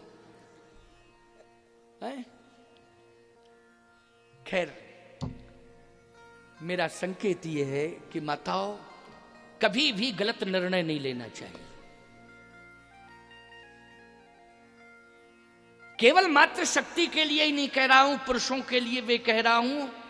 कभी भी व्यक्ति को आत्महत्या नहीं करनी चाहिए, चाहे स्त्री हो चाहे पुरुष हो, कोई भी हो। ये जघन्य पाप है, ये जघन्य अपराध है, बहुत बड़ा अपराध है। भगवान श्री राम ने कहा कि आपका आशीर्वाद ले लिया है, अब मैं जा रहा हूं। आज्ञा का इंतजार कर रहा था। भगवान धनुष के पास पहुंच गए। जैसे धनुष के पास पहुंचे, सीता जी ने धनुष से कहा, क्या कहा? क्योंकि जनक जी की आंखों में आंसू हैं, और वो इसलिए आंसू हैं कि जैसे ये कन्फर्म है कि राम जी धनुष तोड़ेंगे, लेकिन राम जी ने धनुष तोड़ा और ये राजा जितने बैठे हैं सब उपद्रव करेंगे। अब भरोसा तो देवी देवताओं का है, क्योंकि भगवान राम सामर्थ्यवान तो हैं, लेकिन दूल्हा की भूमिका में है। भैया, दूल्हा एक ऐसा होता है कि चाहे जितना कोई उपद्रव करे, लेकिन दूल्हा दूल्हा ही होता है। उस समय ना हिलता है, ना डुलता है, ना बोलता है। क्यों भाई? दूल्हा की यही कंडीशन होती है कि नहीं होती है? दूल्हा मानी दूल्हा भगवान का स्वरूप होता है वो। इसलिए राम जी तो दूल्हा के रूप में हैं, इसलिए ये कुछ नहीं कहेंगे, ये तो चुपचाप खड़े रहेंगे। तो किसी ने कहा लक्ष्मण के पास धनुष बाण है, ये तो ताकतवर हैं। जनक जी बोले वहु दूल्हा, जो साथ में भाई आया है वो भी दूल्हा। इसलिए अब तो भगवान ही संभालें इस विवाह को। कोई बात नहीं, भगवान राम धनुष के पास पहुंचे। भगवान राम ने कहा धनुष मैं आ गया हूं, मैं तुम्हें तोड़ूंगा। इधर सीता जी भी प्रार्थना कर रही हैं धनुष से, हमारी भी बात सुन लो। निज जड़ता लोगन पर डारी, ओहो हरू रघुपति निहारी। आंसू तो हैं सीता जी की आंख में, लेकिन आंसू कोई देख नहीं पा रहा है।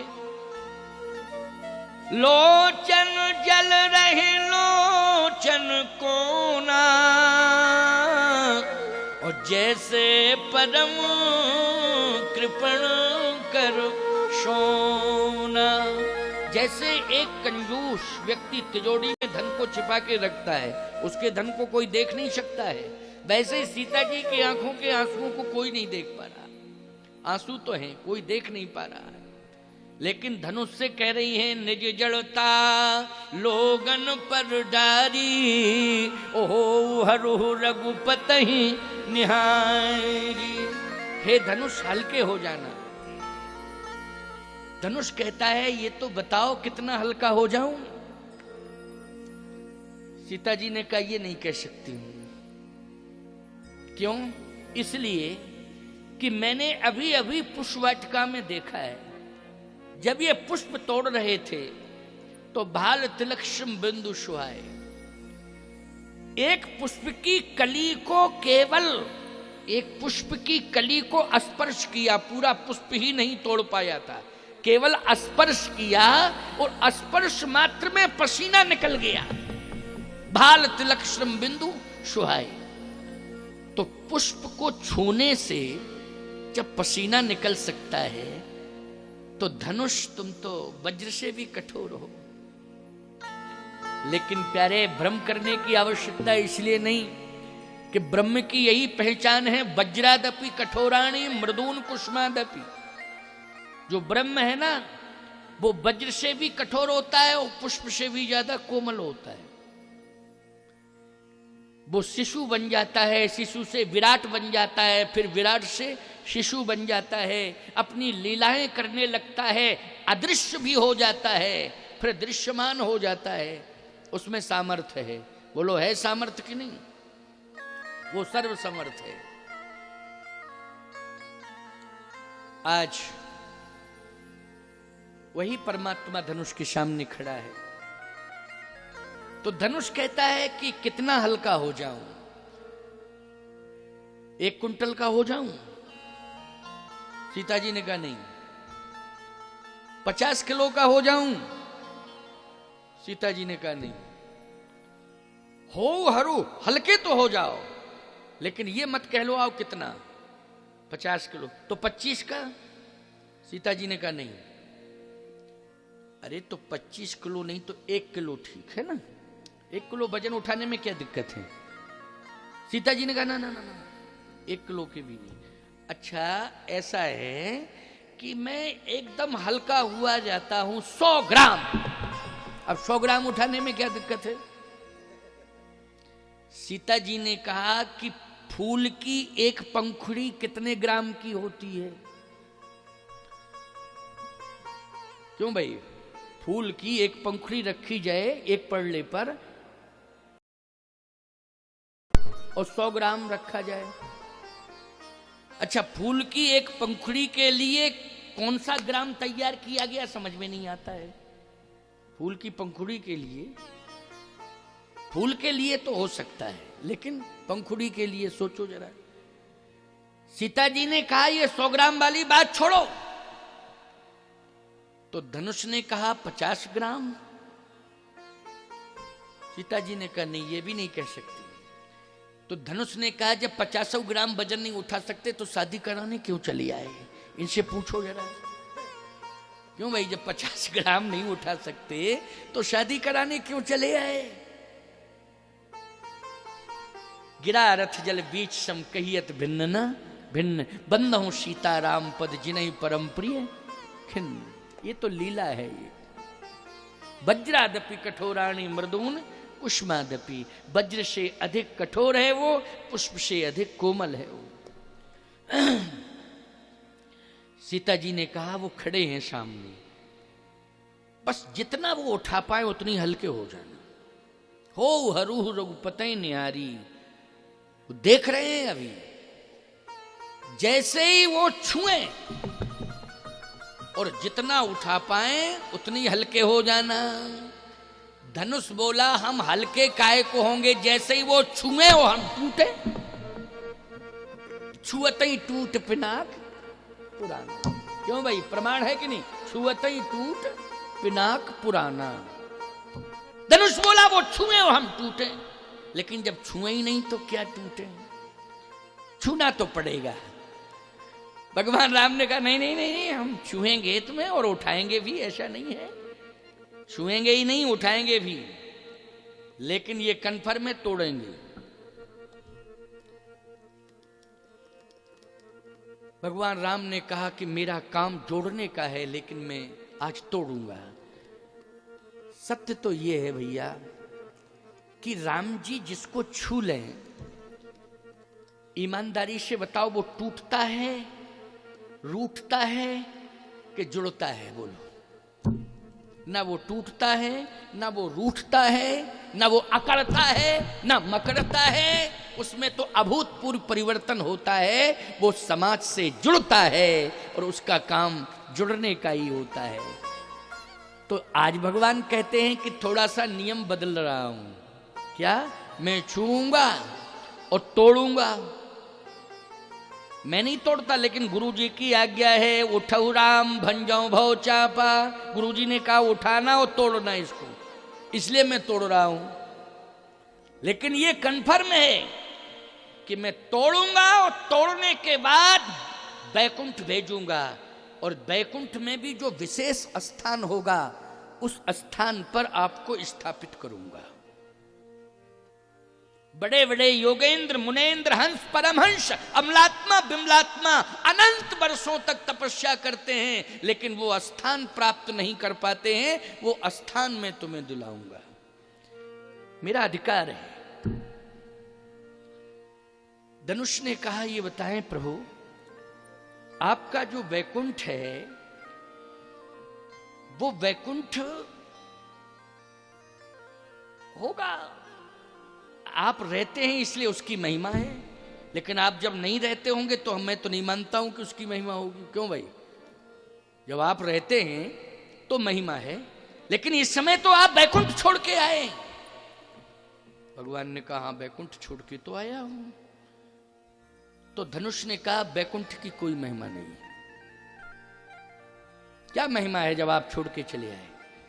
और मैं तो ये कहता हूं कि आप अयोध्या में आए, हाँ, तो अयोध्या की महिमा बढ़ गई। लेकिन अयोध्या वालों ने तो तपस्या की, तब तपस्या के बल पर आपको प्रकट कर पाए, बुला पाए, और फिर अभी अभी तत्काल में यज्ञ किया है। बड़े बड़े संत विद्वान आए, भगत सहित मुनि आहुत दीने, प्रगटे अग्नि चरु कर लीने। बहुत बड़ा यज्ञ हुआ, तब यज्ञ में आहुतियां पड़ी, संतों ने, महात्माओं ने प्रयास किया, तब आप आए। तो अयोध्या की महिमा बढ़ गई। लेकिन जहां पर आप आए हैं मिथिला में, यहां मिथिला वालों ने आपको निमंत्रण नहीं दिया था, लेकिन बिना ही निमंत्रण के आप आए। इसका मतलब है कि बैकुंठ, अयोध्या, इन सबसे ज्यादा महिमा मंडित है मिथिला। धनुष बोला है कि नहीं, पहले ये बताओ।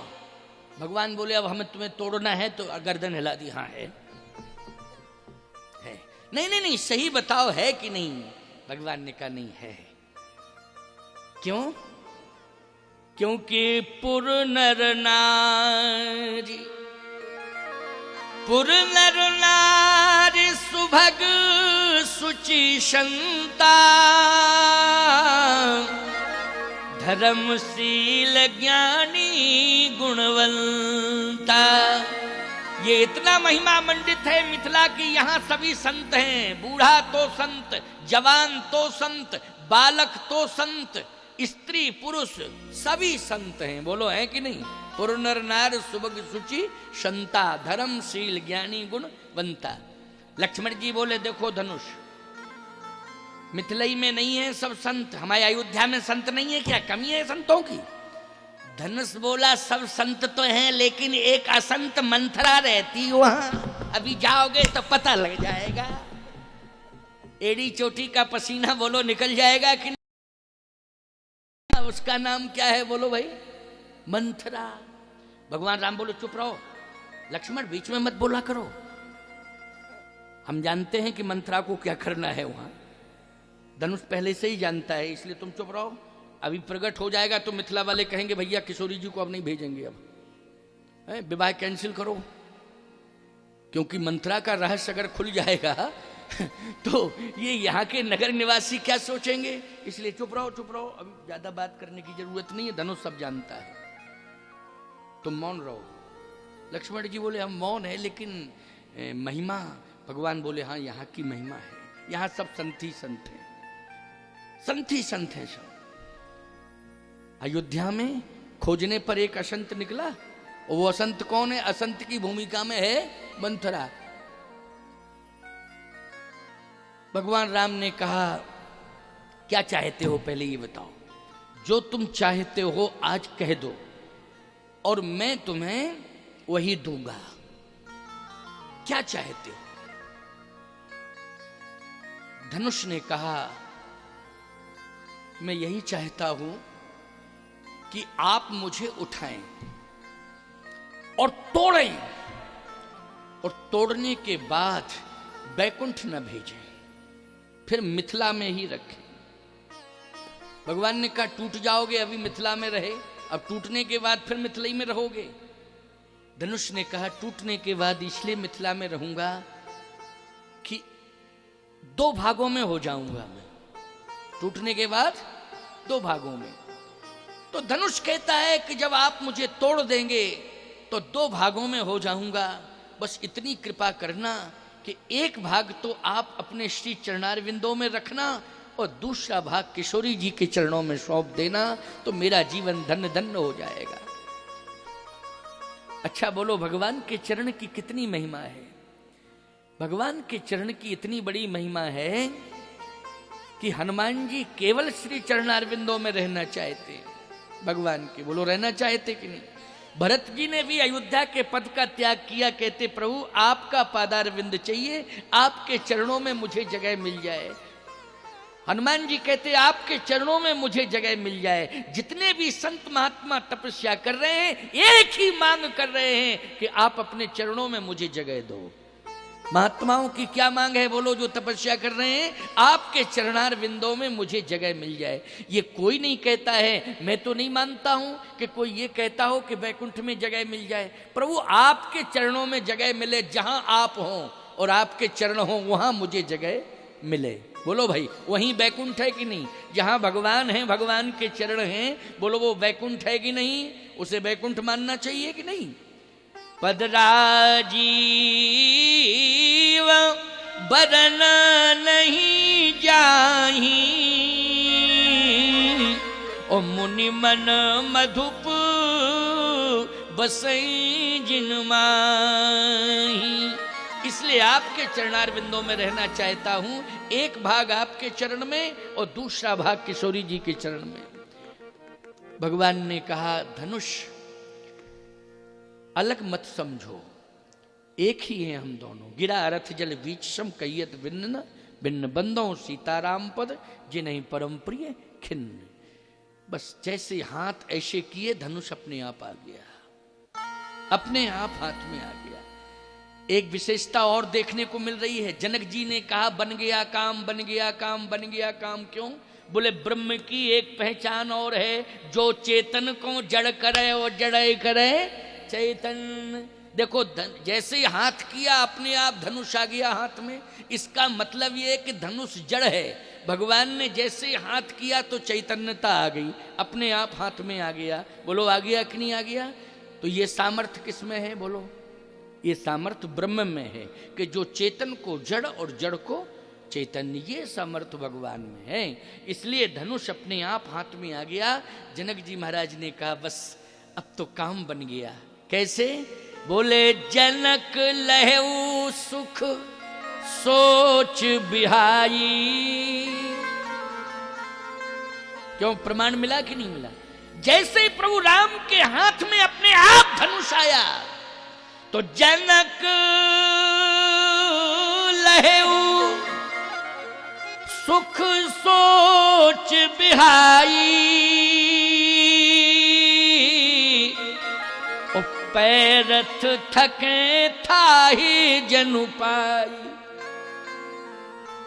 सिय सुखे बरनीय कहीं भांति, ओ जन चात की पाए जल स्वाति। सखिन सहित हर्षियति रानी, सुखत धानु पराजनु पानी। ईमानदारी के साथ बताओ, सभी ने ब्रह्मानुभूति की कि नहीं की? ये ब्रह्म है क्योंकि धनुष जड़ है, लेकिन अपने आप हाथ में आ गया है तो इसमें चैतन्यता आ गई। क्या आ गई है? चैतन्यता आ गई है। ये ब्रह्म है। ये कौन है? ये ब्रह्म है। इसलिए किशोरी जी तो जानती इस रहस्य को, लेकिन प्रसन्नता व्यक्त कर रही हैं महारानी सुनैना प्रसन्नता व्यक्त कर रही हैं और महाराज श्री जनक भी प्रसन्नता व्यक्त कर रहे हैं। और ईमानदारी से बताओ, यहाँ हम सब जितने बैठे हैं वो सभी प्रसन्नता व्यक्त कर रहे हैं। बोलो, कर रहे हैं कि नहीं? क्योंकि सिय रघुवीर विवाह और जे सप्रेम गावही सुनहि और तिन कहाँ सदा उछाहे मंगलायतन राम यश। प्रसन्नता सबके मन में है। धनुष हाथ में आ गया, लेत चढ़ावत खेचत गाढ़े और काहू न लखा देख सब ठाड़े तही छन राम मग्ध धन तोरा भरे भुवन धुनि घोर कठोरा। उसी समय भगवान ने धनुष को तोड़ा, प्रभु दो चाप खंड मही डारे देख लोग सब भय सुखारे। भगवान ने दो भाग कर दिए धनुष के। मिथिला में प्रसन्नता छा गई। बोलिए सच्चिदानंद भगवान की, सियावर रामचंद्र की। धनुष के दो भाग हो गए। जैसे ही धनुष के दो भाग हुए, राजाओं ने कहा तलवारें निकालो अपनी अपनी। युद्ध प्रारंभ, युद्ध होने दो। जनक जी महाराज ने देखा, अरे प्रसन्नता तो थी लेकिन अब ये क्या सोच रहे हैं, अब क्या होना चाहिए। भगवान राम ने कहा कि ये तो उपद्रवी हैं, उपद्रव करेंगे ही। सीता जी से कहा इशारे इशारे में कि योग माया से कहो कि अपना काम करें। योग माया ने ऐसा माहौल बनाया, ऐसा माहौल बनाया कि उन राजाओं का ध्यान धनुष के ऊपर चला गया। जो राम जी के ऊपर ध्यान था कि अब तलवारें निकालो, आक्रमण करो, ले छुड़ाए सिए कहीं कोई धर बांधो नृप बालक, दो ही बच्चों को बांध के डाल लो, सीता जी को छीन लो, जनक जी को दंडित करो। जनक को दंडित करना है, राम लक्ष्मण को बांध के डालना है, सीता जी को छीन के ले जाना है। योग माया ने ऐसा रहस्य, ऐसी लीला की, ऐसी लीला की कि धनुष का के ऊपर सबका ध्यान चला गया। और जैसे धनुष के ऊपर ध्यान गया तो एक राजा कहता है ये सब बाद में होगा, पहले धनुष से कहो कि एक राजकुमार से टूट गए, हम 10,000 से नहीं टूटे, एक राजकुमार से क्यों टूट गए, पूछो तो धनुष से। योग माया ने ऐसी मति भ्रमित की इन राजाओं की कि सब धनुष से पूछने लगे। धनुष बोला सुनो सुनो सुनो, हम जड़ नहीं हैं, हम चैतन्य हैं। टूटने के बाद भी बोल रहे हैं, देखो बोल रहे हैं कि नहीं, हाँ बोले बोलते रहे हो, लेकिन हम 10,000 से क्यों नहीं टूटे। धनुष बोला हम तो टूटने के लिए बैठे ही थे, लेकिन ये 10,000 जो तुम आए थे उनमें कोई ऐसा बेवकूफ राजा था कि जहां से हमें टूटना था वो वहीं पकड़े थे। अब हम टूटने का मन बना रहा हूं, टूटने ही नहीं दे रहा था, तो मैं क्या करूं, गलती मेरी है कि तुम लोगों। तो राजाओं ने कहा पहले आप सही में मूर्ख की तलाश करो, कौन था ऐसा जिससे वो व्यवधान बन गया। तो आपस में ही लड़ना शुरू किया। इधर सतानंद जी ने सीता जी से कहा कि विलंब मत करो, राम जी के गले में जयमाल डालो। हे सीते, शुभ मुहूर्त है, सतानंद तव आयुष दीना और सीता गमन राम पहिकीना। चतुर सखी लख कहा बुझाई, पहिरावहु जहि माल सुहाई। सुनत जुगल कर माल उठाई, ओ प्रेम विवश पहिराए न जाई। सुनत जुगल कर माल उठाई, प्रेम विवश पहिराए न जाई। सीता जी ने माला को उठाया और जैसे पहनाना चाहती हैं तो पहना नहीं पा रही हैं। आपको क्यों नहीं पहना पा रही हैं, कारण क्या है? एक कारण तो ये है कि भगवान श्री राम थोड़ा सा रिस्पॉन्स दें। जैसे माला लेके आप आए थे मंच पर, तो माला लेके आए तो हम हमारे सामने आए तो हम समझ गए पहनाना चाहते, तो हमने तुरंत से ऐसे किया, आपने डाल दी माला। और आप माला लेके आते और हम ऐसे करते,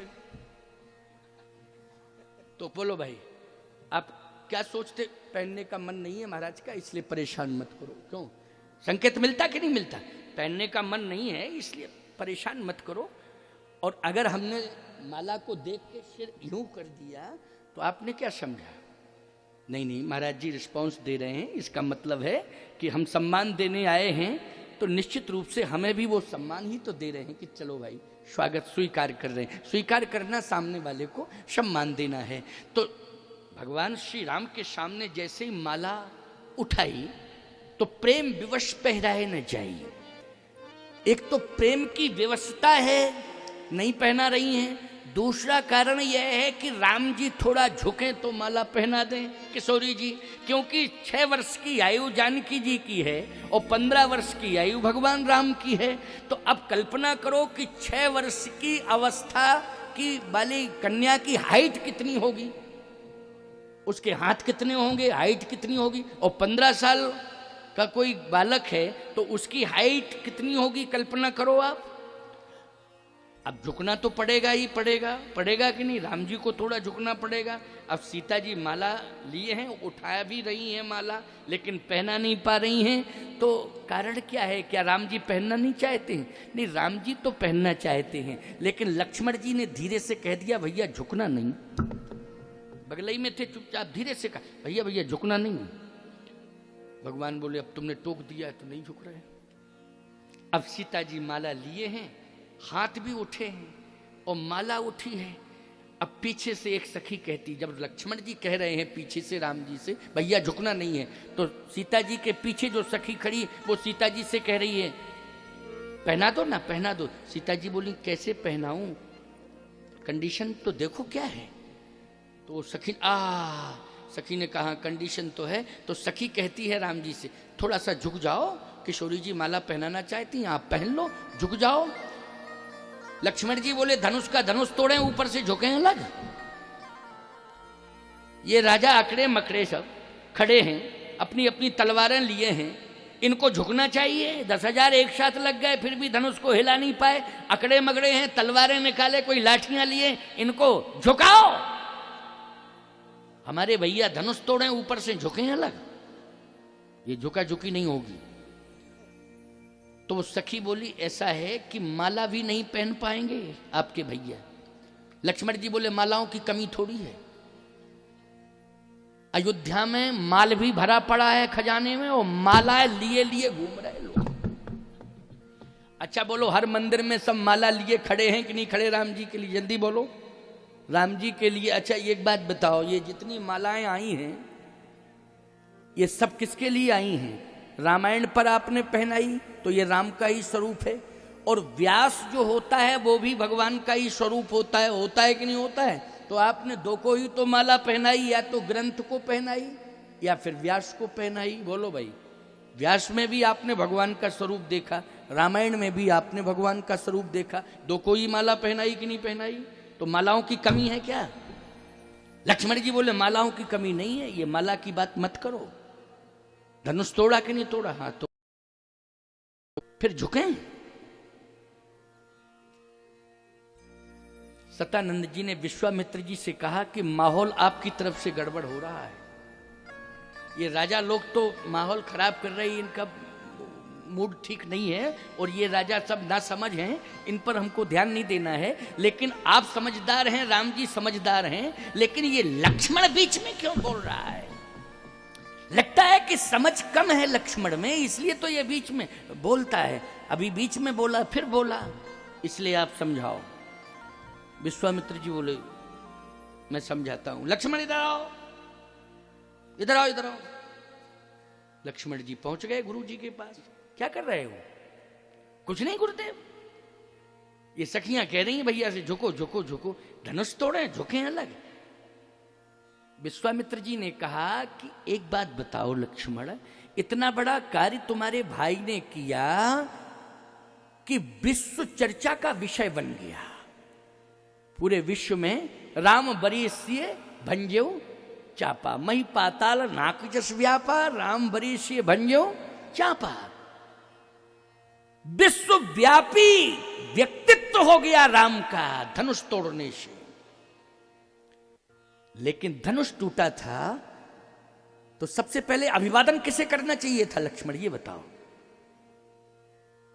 लक्ष्मण जी बोले मुझे करना चाहिए था, लेकिन तुमने किया। लक्ष्मण जी बोले भूल हो गई। विश्वामित्र जी बोले भूल का सुधार कर लो, अभी बिगड़ा क्या भाई, भूल हो गई है तो भूल का सुधार कर लो। लक्ष्मण जी बोले भूल हो गई, लेकिन आपने प्रेरणा दी है, निश्चित रूप से अब तो सुधार होगा ही होगा। गलती तो मुझसे बहुत बड़ी हो गई। विश्वामित्र जी ने कहा कोई बात नहीं है, बच्चे ही तो हो, आखिर सुधार करो, जाओ पहले प्रणाम करो। लक्ष्मण जी गए दौड़े दौड़े, भैया भैया भैया पहले तो आप मुझे क्षमा कर दो, मुझसे भूल हुई, आपने धनुष तोड़ा और हमने वंदन अभिनंदन भी नहीं कर पाया, हम ही अकड़े मकड़े खड़े रहे, मुझसे बहुत बड़ी भूल हो गई। गुरुदेव ने प्रेरणा दी, गलती हुई है, गुरुदेव ने शिक्षा दी, आज मैं परिवर्तन सुधार करने के लिए आया हूं, मुझे क्षमा कर दो, क्षमा। और गिर पड़े चरणों में। विश्वामित्र जी ने कहा राम अब उठा लो लक्ष्मण को और इन मूर्ख राजाओं को बता दो कि प्रेम भाई भाई में किस तरह से होना चाहिए, समाज में आओ तो किस तरह से अनुशासन होना चाहिए, किस तरह से डिसिप्लिन होना चाहिए, किस तरह से आपस में प्रेम होना चाहिए। ये राजा भी तो देख लें, जो मूर्ख राजा जो तमाशा कर रहे हैं।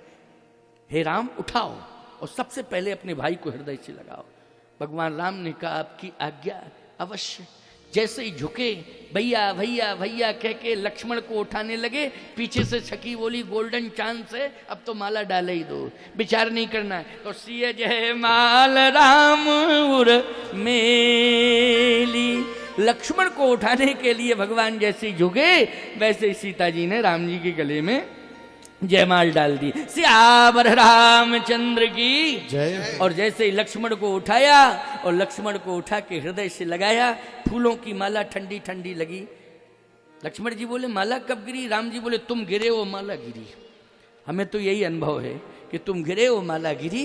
तो आज लक्ष्मण जी महाराज को ये अनुभव हो गया कि नहीं तो अब तो जयमाल कार्यक्रम हो ही गया। तो जब जयमाल कार्यक्रम का अनुभव लक्ष्मण को ही नहीं हुआ, हम तुमको भी हो गया कि नहीं हो गया? बोलो, जयमाल कार्यक्रम हो गया।